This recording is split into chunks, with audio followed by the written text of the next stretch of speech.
YTN 라디오 이동희 뉴스 정면승부 3부 시작합니다. 3부에서는 홍콩 시위 이야기 해보겠습니다. 홍콩 시민들은 한국의 촛불 집회와 5.18 광주 민주화 운동 등을 통해 많은 감동을 하였다. 우리는 한국인들이 먼저 걸어온 민주화의 길을 홍콩 시민들과 함께 손잡고 가주길 희망한다. 홍콩 시위의 주역이죠. 조슈아 웡이 홍콩 시위 지지를 호소하면서 했던 말이었습니다. 범죄인 인도법 반대로 촉발해서 시작된 홍콩 시위 4개월째 이어지고 있는데요. 경찰과 시위대가 무력 충돌하면서 부상자도 늘고 있습니다. 홍콩 시위가 우리에게 던지는 질문은 무엇인지 이야기해봅니다. 촛불 혁명에 대해서 연구 중인 학자로 홍콩에 직접 가서 시위에도 참가한 경희대 미래문명원 임채원 교수 연결합니다. 교수님. 네, 안녕하십니까. 예. 홍콩에 언제 다녀오셨죠? 지금까지 4차례 다녀왔거든요. 예. 첫 번째는 8월 18일 날 170만 명이 빅토리아 공원에 모였을 때요. 예. 그때 갔는데 그때는 그냥 촛불이랑 비슷한지 한번 그냥 막연하게 가보자 이런 느낌으로 갔었고요. 예. 가니까 2016년 촛불혁명이랑 거의 똑같더라고요. 그리고요. 처음 갔다 오고 나니까 그때는 한번 하루 당일치기로 갔다 오려고 했었는데 그래서는 안 되겠다. 그러고 난 다음에는 촛불이랑 비슷하니까 좀 사람을 만나봐야 되겠다는 생각을 했었고요. 그래서 8월 30일, 9월 1일 이렇게 이틀을 걸쳐서 갔습니다. 예. 그때는 저녁 때까지 쭉 보고요. 그때 이제 지금 민진이라고 민간인권전선 그 왕익모 부의장을 만났었고요. 예. 그리고 그 다음에 9월 10일 날 그 다음에는 그 최근에 테러를 당한 지미 샴이랑 추석 이틀 전에 인터뷰가 잡혀가지고요. 대담을 하러 그 홍콩을 다시 찾아갔습니다. 그때 대단한 그 젊은 지도자를 봤었고요.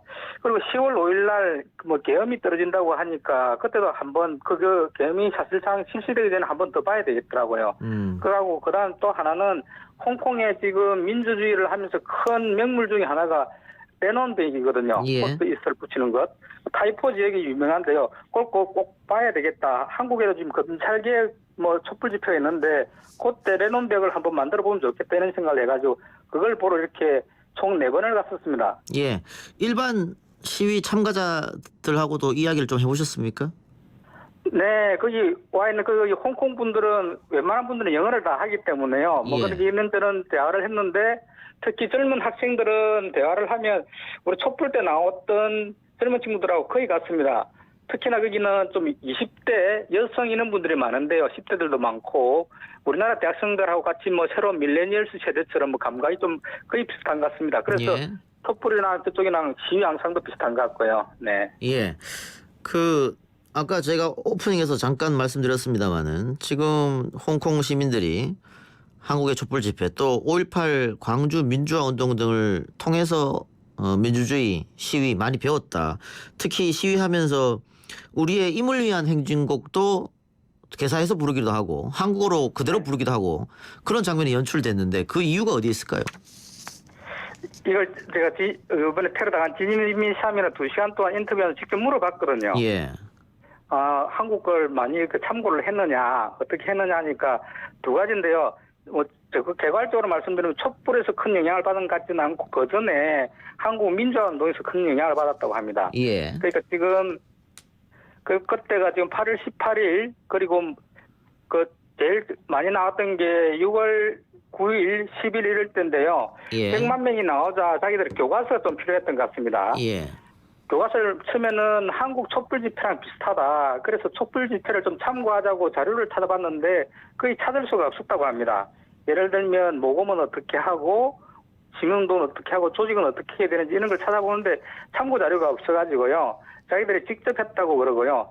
대신에 그 사람들이 큰 감명을 받은 건 2000년대 초반에 WTO 반대운동을 하던 한국 농민들이 홍콩에 가서 반대 시위를 할 때 한국 민주화운동에 큰 감명을 받았다고 합니다. 홍콩은 한 20년 정도가 자기들이 민주주의의 경험 민주화운동을 하고 있다고 하는데 그때 한국 농민운동에서 큰 감명을 받았다고 하는 이야기를 들었습니다. 예. 네. 지금 이번 시위를 주도하고 있는 세대를 보면 아까 교수님도 잠깐 이야기했습니다마는 젊은 층이 많은 것 같습니다. 특히 1997년생들이 많다고 하는데 그 이유가 어디 있을까요? 그 홍콩 반환을 받은 해가 1997년이거든요. 예. 그러니까 1997년 이전 세대와 이전 출생자와 이후 출생자는 홍콩에서 법적 지위가 다릅니다. 예. 그러니까 그 이전에는 그게 영국령이었기 때문에 그 사람들은 그 이전에 태어난 사람들은 영국의 지위를 일부 가지고 있거든요. 그래서 영국으로 갈 때 혹은 영국 연방으로 갈 때 이민이라든지 출입국 이런 게 아주 원활합니다. 대신에 97년 이후 출생자들은 중국의 중국이 관할을 할 때 이제 태어난 세대들이라 중국 중심의 법 체계를 가지고 있는 거죠. 예. 그런 법적 지위뿐만 아니라 사실은 이 사람들이 50년 뒤에 반환 이후에 새로운 사회를 결정해야 되는데 그때 이제 자기들이 50년 이후를 살아내려고 생각하면 지금 자유주의 전통을 가지고 있던 홍콩이 지금 자기들이 겪고 있는 중국식의 그 전제적인 정치에서는 적응을 못할 것 같다. 이런 게 정치적 이유가 하나 있는 것 같고요. 예. 경제적으로는 홍콩이라는 그 괜찮은 도시가 이제 중국에 편입되니까 중국에서 많은 사람들이 넘어오는 거죠. 예. 그래서 일단은 많은 사람들이 오니까 좁은 도시에 집값은 계속 폭등하고요. 예. 그래서 지금 주거 문제가 아주 심각하죠. 또 하나는 사람들이 많이 들어오니까 기존의 노동력은 계속 가격이 고정돼 있거나 떨어집니다. 예. 임금은. 그래서 지금은 어느 때보다 홍콩에서 불평등이 심해지고요. 생활이 어려워지는 것 같습니다. 그런 것들이 총체적으로 젊은 분들에게 조금 위기로 다가오지 않느냐 이런 생각이 듭니다. 지금 바꾸지 않으면 어렵다는 생각 하나와 두 번째는 중국인들이 많이 들어오면서 빈부격차가 심해지고 집값이 폭등하고 인건비는 낮아지고 그런 불평등 이런 것들이 합쳐져서 지금 젊은 세대들이 많이 동참한다 이렇게 보는 거군요. 네, 그렇습니다. 그리고 만나보니까 홍콩의 10대들은 아주 다이나믹하고요. 그 우리나라 젊은이들은 좀 많이 좀 지쳐있는 것 같은데요. 홍콩 사람들은 10대도 그렇고 30대도 그렇고 훨씬 더 우리나라 사람들보다 젊은이들도 좀 다이나믹하다 이런 인상을 받았습니다. 특히 예. 여성들의 정치 참여 이런 게 많았었고요. 그래서 내가 지미삼이나 다른 사람한테 물어봤습니다. 왜 이렇게 여성 참여가 많으냐 하니까 본래부터 홍콩은 민주주의 이전부터 이렇게 여성들의 민주주의에 대해 있었고 여성들의 사회 참여가 많았다고. 그래서 예. 이번에 정치적인 문제가 되니까 여성들도 많이 참여하는 것 같다고 이렇게 이야기 들었습니다. 그 시위 발단이 된 게 지금 송환법 때문에 그런 건데 결국은 그 홍콩의 캐리람 행정장관이 송환법을 철회하겠다고 했지 않습니까? 그럼에도 불구하고 시위가 안 끊어지고 계속 이어지는 이유는 어디에 있습니까? 그 사람들이 궁극적으로 원하는 거는 거기 자기들이 해왔던 보통 선거제, 언론, 출판, 집회, 결사의 자유가 보장되는 이렇게 좀 자유주의적인 체제를 원하는 거고 구체적으로는 그 2014년에 우산혁명 때도 그랬는데 행정장관 직선제 자기들 대표로 자기들이 뽑겠다 이런 의식이 강한 것 같습니다. 홍콩 이 가버넌스는 홍콩 사람들이 직접 해야 된다 이런 생각이 강한 것 같고요. 예. 6월 19일 날 그때 6월 16일이죠. 그때 한 200만 정도 모였을 때 처음에는 5가지 요구사항을 할 때 우리가 잘 아는 것은 송환법 철폐부터 있는데요. 맨 마지막이 그 캐리람 행정장관 하야로 할 것인지 아니면 캐리람을 넘어가지고 행정장관 직선제를 할 것인지를 논의를 했었고요. 그때 이제 민주는 한 개인의 문제가 아니고 제도의 문제다. 그렇게 직선제를 요구했던 거고요. 예. 지금 홍콩 사람들은 직선제가 관철될 때까지 이 운동을 하겠다는 입장인 것 같습니다. 예. 우리 87년하고 또 비슷한 상황인 것 같기도 하네요. 그렇게 보면은. 네. 예. 자, 그런데 행정장관 직선제 요구 중국이 수용할 가능성이 별로 안 보이는데 어떻게 보세요? 홍콩의 미래는 한 3가지 시나리오로 크게 대별될 것 같습니다. 하나는 지금 탄압을 받아가지고 시진핑이나 캐리람이 원하는 식으로 정리가 되는 방식이 있을 것 같고요. 또 하나는 지금 시민들이 요구하는 방식으로 행정장관 직선제가 더 가능한 방식이 있을 것 같고요. 세 번째는 좀 타협적으로 절충적인 방식이긴 하지만 캐리람의 하야 그리고 홍콩 시민들이 인정하는 인사로 시진핑 정부가 임명하는 행정장관이 뽑히는 거 이런 거 정도 같은데 적어도 지금 워낙 지금 경찰국과 탄압이 심하기 때문에 좀 타협적인 지점을 찾아가지고 저 폭력을 좀 중지시켜야 되지 않느냐. 그게 가장 큰 문제 같습니다. 예. 지금 인터넷에서도 각종 영상이 올라오고 있습니다. 너무 홍콩 경찰이 강경 진압을 하는 게 아니냐 이런 얘기도 있던데 그래서 지금 미국 하원에서 홍콩 인권 민주주의 법안이 통과가 됐고요. 상원에서도 통과될 것이다 이런 말이 있는데 여기에 대해서 중국이 상당히 반발을 했단 말이죠. 네. 앞으로 이게 홍콩 문제가 비단 홍콩만의 문제는 아니게 돼버렸다 그런 생각도 들어요. 네, 이거는 아시아 인간 양심의 문제 같거든요. 지금 홍콩은 경찰 국가대가 국가 폭력을 행사하고요. 또 뭐 어떻게 그 갱단이 사설인데 경찰복을 입고 사람들에게 테러를 강하고 이런 상황인데 이거는 우리나라가 70년대 민주화 이전에 경험했던 것보다 훨씬 더 폭력적인 방식으로 진행되는 것 같고요. 그래서 지금 그런 방식으로 세계 시민의 참여가 필요한 것 같고 마치 말씀하신 것처럼 미국에서 홍콩 인권 민주주의법 이런 게 통과된 거는 이런 인권과 민주주의는 국경이나 어떤 국가가 독점적으로 가지는 문제가 아니고 인류 보편의 양심의 문제다 이런 관점으로 보면 좀 달려 보일 것 같습니다. 그래서 중국이 너무 강경하게 국가주의적인 방식으로 뭐 붕괴라는 표현을 쓰고 이러든지 그런데요. 자기 스스로를 좀 돌아보면 좋을 것 같습니다. 예. 옆에서 중국을 계속 주시하고 있는데요. 만약에 홍콩이 저렇게 탄압받으면 그 주변에 있는 대만, 한국, 다른 나라들도 중국에 대해서 아주 낮은 평가를 할 것 같거든요. 그래서 예. 좀 중국이 좀 그런 걸 고려하면 좋겠다는 생각이 듭니다. 예. 근데 지금 뭐 미국과 중국이 무역 협상 중이고 뭐 휴전 상태가 오렇습니다만은 이게 미중 무역 협상이랑 이 홍콩 사태와는 전혀 별개의 문제지만 중국이 지금까지 했던 그런 패턴을 봤을 때는 이거하고 연계시켜라고 하지 않겠느냐 뭐 그런 생각도 듭니다. 예, 뭐 좀 미국이 연계를 해주면 좋을 것 같고요. 지금 홍콩 시민들은 외부의 도움 없이는 스스로 이 문제를 풀어가기는 아주 힘든 상황인 것 같고 이게 인류 공통의 문제가 되면 조금 무역 협상이라든지 이럴 때도 이 인권 문제고 민주주의 평화의 문제니까 이런 것들은 조금 인류 보편의 시각으로 좀 의제로 채택되면 좋을 것 같습니다. 예. 그럼 우리 정부는 어떻게 될까요? 지금 미국 같은 경우에 이런 법안이 민주주의 법안이 통과가 됐다고 하지만 우리 입장에서는 또 경제적으로 중국이 보복을 할 수도 있기 때문에 여러 가지 고민이 깊어질 텐데 어떻게 보세요? 지금 미국을 보시면 역할 분담이 되어 있는 것 같거든요. 대통령이 하는 일과 의회가 하는 일, 특히 일부 의원들이 발의할 수 있는 법안들 이런 건데 우리도 민주화를 겪은 나라인데요. 그러면 대통령은 아마 국가 간의 관계 때문에 직접 나서가지고 이런 언급을 하기는 힘들겠지만 적어도 한국에 있는 좀 젊은 양심적인 국회의원은 홍콩 시위를 지지한다. 그리고 같이 참여하기도 하고 아시아 민주주의 문제로 좀 접근하면 좋을 것 같고요. 그래서 뭐 미국에서 보듯이 대통령은 대통령 할 일이 있지만 적어도 국회의원들, 정치인들 중에서는 홍콩 시위에서 좀 전향적인 지지를 하는 의원들이 나오면 좋을 것 같습니다. 그걸 가지고 뭐 중국이 시비 걸면 그냥 한 국회의원의 문제다 이러는 거고요. 지금 해외에서도 보고 있거든요. 예. 그 조슈아 윙이 이야기했을 때 왜 한국에 지지 안 하느냐. 좀 부끄러운 이야기죠. 예. 어떤 말씀인지 잘 알겠습니다. 지금 그럼 어떻습니까? 홍콩 시민들은 우리의 요구 사항이 받아들여지지 않으면 시위를 계속하겠다 이 입장입니까? 우리가 촛불 할 때가 똑같은 것 같습니다. 그 사람들이 지금까지 1842년 난징 조약 이후에 쭉 자유주의 체제를 유지해 왔지만은 하나의 공동체다 이런 의식은 크게 없었던 것 같습니다. 예. 소속이지만. 근데 촛불을 경험할 때, 이게 나라냐, 이럴 때 촛불 집회에 나왔던 1,700만 시민들이, 이게 하나의 공동체다, 이런 새로운 경험을 했던 것처럼, 지금 홍콩 사람들도 200만이 나오고, 170만이 나오고, 103명이 나오면서 740만 중에 4명 중에 1명이 빅토리아 광장에 나왔는데요. 예. 이 사람들은 새로운 경험을 한 것 같거든요. 예. 이런 기억들은 오래 가는 것 같고 이게 홍콩의 정체성을 만드는 것 같습니다. 예. 그래서 뭐 폭력적인 탄압으로 지금 만약에 이게 실패하더라도 극단적으로 그 사람들의 마음에는 남아있을 거고 이 뿌리는 의식의 뿌리는 당대 혹은 아들 때에도 계속 이어지지 않을까 이런 생각이 들었습니다. 예.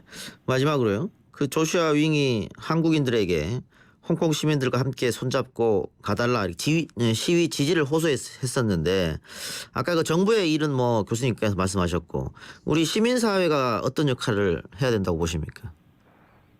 시민사회가 매주 한 번씩이라도 작은 단체에서도 시민사회가 좀 적극적으로 참여하는 집회도 하고 예를 들면 뭐 세월호 때 리본 같은 걸 달았지 않습니까? 예. 아시아의 양심처럼 작은 실천을 같이 할 수 있게 홍콩 사람들이 자기가 좀 외롭지 않다. 우리가 70년대 생각해보면 민주화를 할 때 영국이나 미국이나 해외의 국가들이 시민들이 우리를 지지해 주기를 많이 바랬지 않습니까? 예. 홍콩 사람들이 마음이 그런 것 같거든요. 그런 걸 좀 경험했던 우리가 좀 홍콩에 대해서 좀 더 시민들이 적극적으로 지지 의사를 표시해야 되지 않을까 이런 생각을 합니다. 알겠습니다. 교수님 오늘 말씀 여기까지 듣겠습니다. 네, 감사합니다. 예, 지금까지 경희대 미래문명원 임채원 교수였습니다. 뉴스 신동 이 작가와 함께하는 비포장 뉴스 해학 뉴스 정면 승부.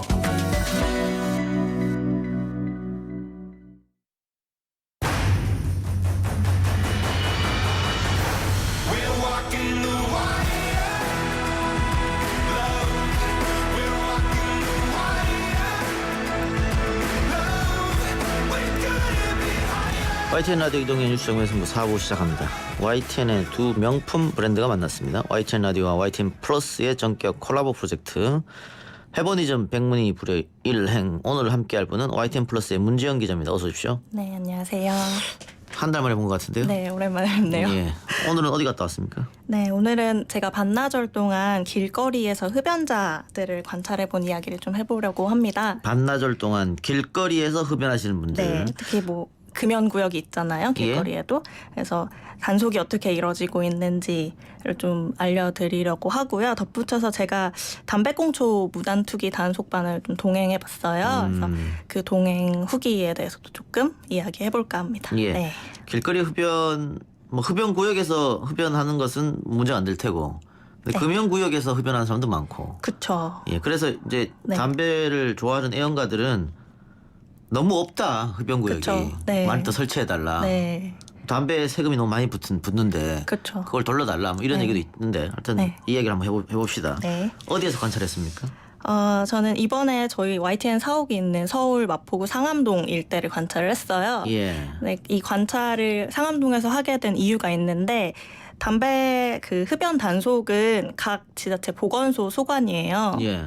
그래서 마포구 보건소에 제가 이제 어디에 흡연 민원이 가장 많냐고 예. 여쭤봤더니 세 곳을 알려줬어요. 예. 네, 그 중에서 두 곳이 상암동 일대였고요. 예. 한 곳이 마포역 3, 4번 출구 인근이라고 하시더라고요. 예. 그래서 상암동을 좀 둘러봤습니다. 사방동도 너무 크기 때문에 구역이. 그쵸. 구체적으로 어디를 구체적으로 말하면 저희 YTN 사옥과 이제 다른 방송국들이 있는 둘러싸인 골목이 하나 있어요. 예. 아마 아실 것 같은데, 예. 네, 거기에 굉장히 큰 흡연 존이 형성되어 있고요. 있죠. 예. 네, 거기에 대한 민원이 굉장히 많다고 해요. 민원이? 네, 예. 실제로 많다고 하고 또 여기서 한 10분 정도 도보로 걸어가면 가온문화공원이라고 있어요. 예. 그래서 그 공원 인근은 금연구역인데도 흡연자들이 많다. 네, 많아서 민원이 많다고 하더라고요. 네. 근데 지금 상암동 이 YTN 사옥 앞을 포함해서 네. 뭐 CJ 사옥이나 다 MBC 앞이나 네. 담배를 못 피게 돼 있거든요. 네. 못 피게 돼 있고 특히 YTN 같은 경우에는 우리 앞에 이제 네. 경비하시는 분들이 그렇죠. 담배 피면 바로 나와서 피면 안 된다 그럽니다. 네. 네, 맞아요. 그래서 뒤쪽에 있는 그 큰 흡연구역으로 다 몰려가는데 네. 거기에 민원이 들어온다는 것은 거기서도 피지 말라는 얘기잖아요. 사실은 이제 거기는 금연구역으로 지정이 되어 있진 않아요. 예. 근데 이제 사실 제가 그렇다고 흡연구역도 아닙니까? 네, 공식적으로 흡연구역도 아니지만 공식적으로 급연구역도 아니기 때문에 뭐 단속할 명분이 없는 거죠. 네. 그래서 민원이 많다고 하는데 제가 점심시간 한 12시부터 1시까지 좀 지켜봤을 때 네. 평균적으로 한 50명 정도의 흡연자가 오고 가면서 담배를 피고 있더라고요. 예. 그러면은 당연히 비흡연자들은 예. 간접 흡연에 노출이 될 수밖에 없잖아요. 예. 그래서 그 민원이 많다고 하는데 사실 뭐 단속할 명분은 없지만 보건소에서 민원을 받았기 때문에 이쪽으로 나와서 실제로 뭐 계도 활동 정도는 한다고 해요. 뭐 예. 금연 홍보 활동이라든지. 예. 근데 뭐 과태료를 물거나 뭐 그런 걸 할 수는 없는 없으니까. 상황이죠. 예. 그냥 암묵적으로 거기서 피우는군요. 그렇죠. 문 기자는 흡연자입니까? 저는 비흡연자입니다. 비흡연자. 네. 길거리 이렇게 가면서 담배 연기로 고통받거나 그런 적 좀 많아요? 어때요? 없다고 하면 거짓말이겠죠. 예. 어떤 점이 제일 불편합니까? 담배 연기 비흡연자로서 담배 연기가 길거리에서 맡았을 때.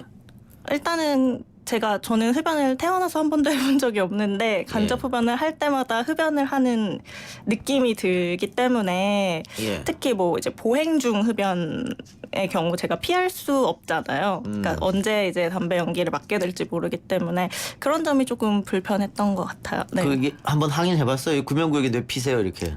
네. 그렇게는 못하죠. 못 해봤습니다. 네.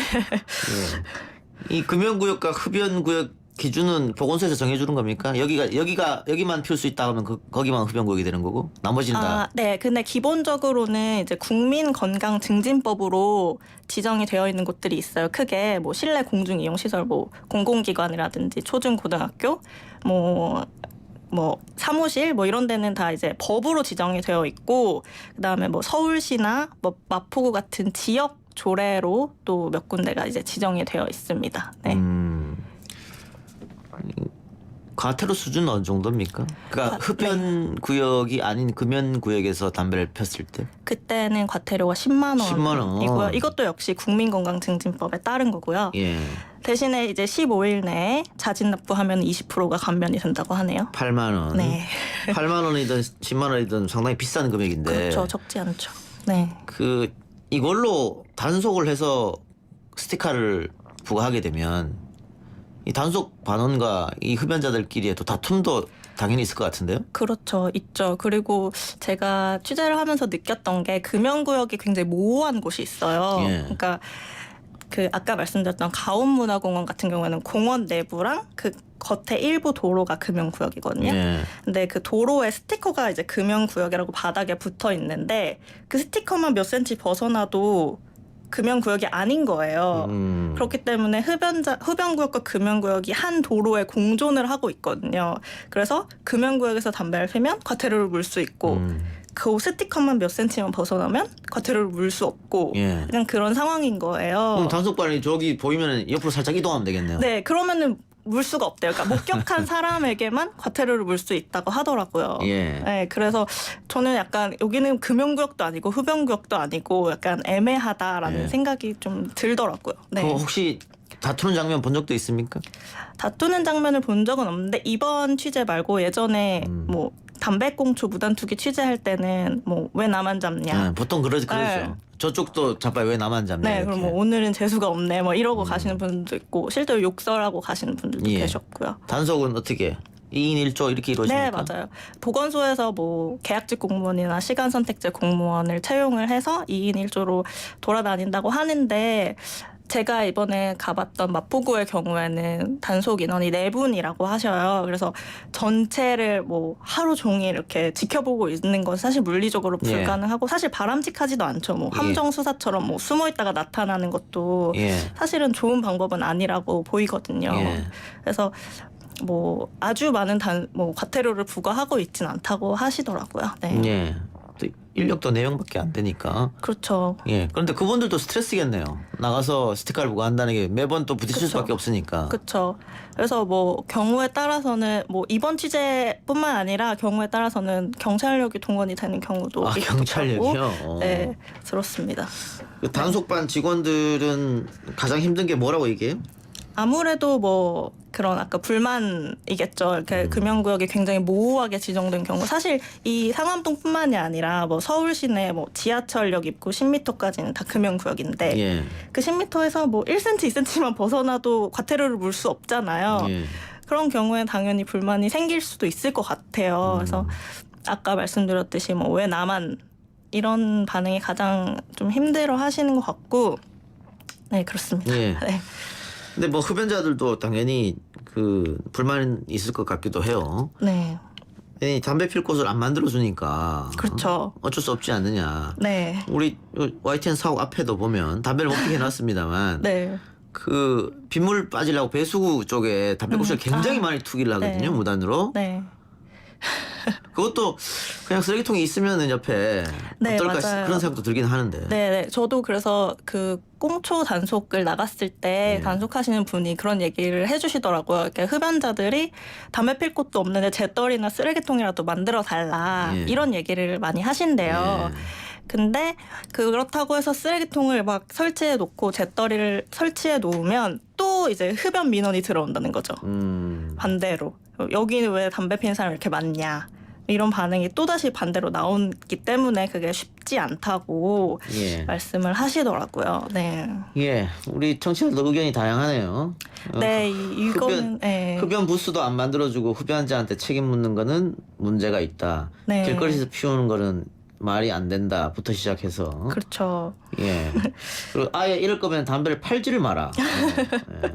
세금 걷어서 다 뭐하냐. 예, 여러 가지 의견이 지금 다양하게 그쵸. 올라오고 있습니다. 예. 자, 그 담배 꽁초 투기 단속반원들과 같이 이제 또 취재를 했지 않습니까? 네. 반나절 동안 단속된 분들이 좀 많던가요?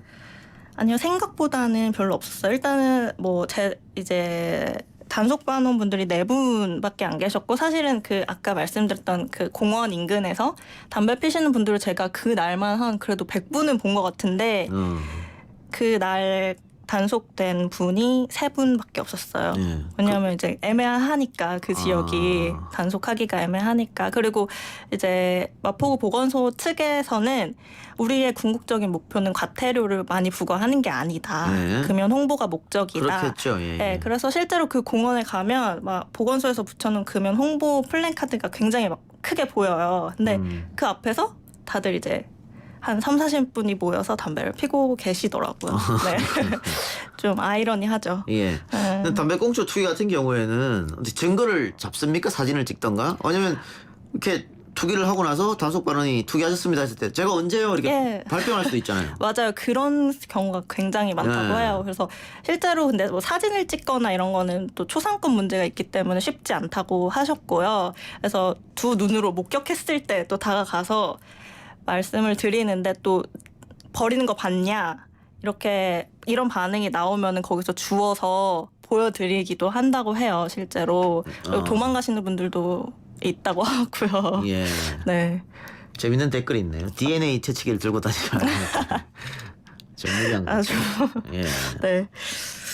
자, 6790님께서 네. 담배값 인상 때 일부 네. 인상 금액을 흡연 시설을 만들어서 비흡연자가 길거리에서 흡연 피해를 보지 않게 하고 흡연자에게는 흡연할 수 있는 시설을 제공해서 적법 흡연을 할 수 있도록 해줘야 합니다. 이런 의견이 많았는데 그 담배를 인상해서 걷어들인 돈으로 아마 지금 금연 캠페인을 많이 하는 것 같습니다. 거기에 네. 많은 돈이 투자되는 것 같아요. 네, 사실 이제 얼마 전에 보건복지부에서 발표한 대책을 보면요, 궁극적으로는 사실 금연 이제 흡연율을 낮추는 정책으로 가고 있는 것 같다는 생각이 들었는데, 일단은 2025년까지 공중 이용 시설 내 실내 흡연 시설들을 다 폐쇄한다는 정책을 발표를 했고요. 2020년에요? 2025년까지. 2025년까지. 그러면 네.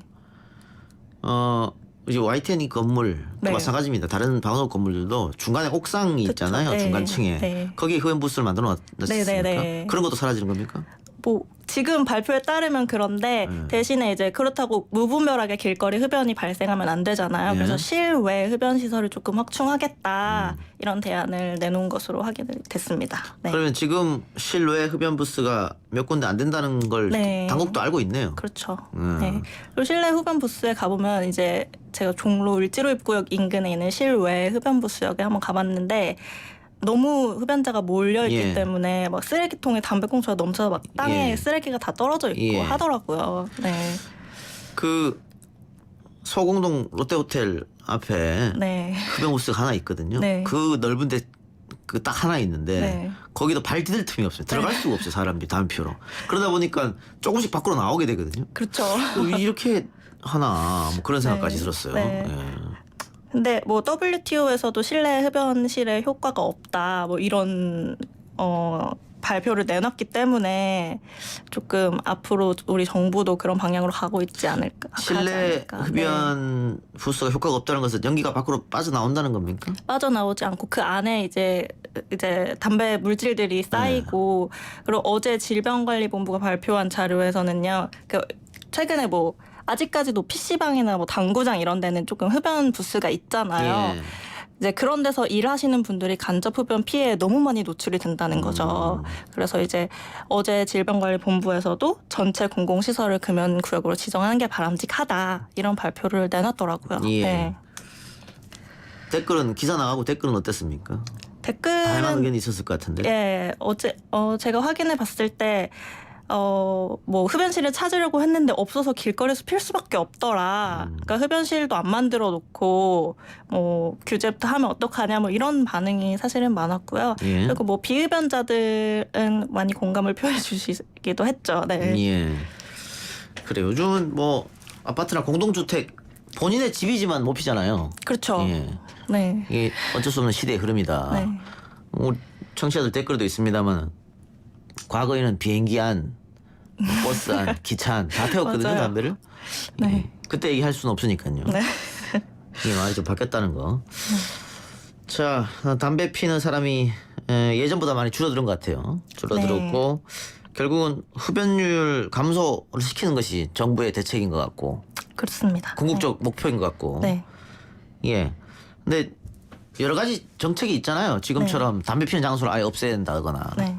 아니면 담배값을 좀 올린다거나 지난 정부에서 담배값 올릴 때 금연 정책이 일환 올린 거다라고 했지만은 사실은 그 찔끔 올려서 효과가 없거든요. 그렇죠. 그래서 지금 외국 같은 경우 네. 뭐 유럽이나 뭐 호주나 담배값이 상당히 비싸지 않습니까? 네. 우리 돈은 10,000원이 넘는데 네. 그렇게 파격적으로 올렸을 때 금연 효과가 있다. 그래서 그 주장도 하는 분들이 계시긴 한데 그렇게 됐을 때 서민들은 그러면 또 어떡하느냐. 반발이 많이 클 거로 생각해요. 예, 참 어려운 주제 같습니다. 네. 예. 그러면 문 기자는 어때요? 정부 차원의 어떤 또 다른 정책이 필요할 것 같습니까? 저는 우선은 뭐 실내 흡연 시설을 줄이겠다고 이미 발표를 한 상황이니까요.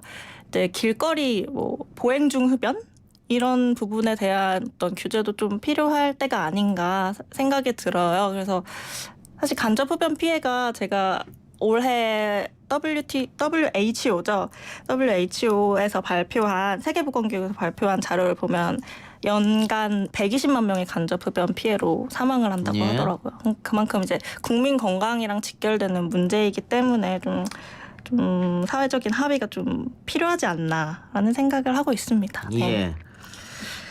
특히 보행 중 흡연은 이 흡연자들 사이에서도 이건 안 된다고 얘기를 하고 있는데도 끊임없이 그렇죠. 보행 중 네. 흡연하는 분이 계신가 보네요. 예. 네. 9702님 버스 정류장에서도 흡연하는 사람들이 있다고 하는데 이것도 말이 안 되는 거죠. 그렇죠. 이미 뭐 서울시 내에서는 이미 버스 정류장에서는 금연하도록 되어 있고요. 과태료 부과 대상입니다. 예, 네. 알겠습니다. 자, 다들 금연 합시다. 예. 네. 예, 오늘 말씀 감사합니다. 네. 지금까지 감사합니다. YTN 플러스의 문재영 기자였습니다.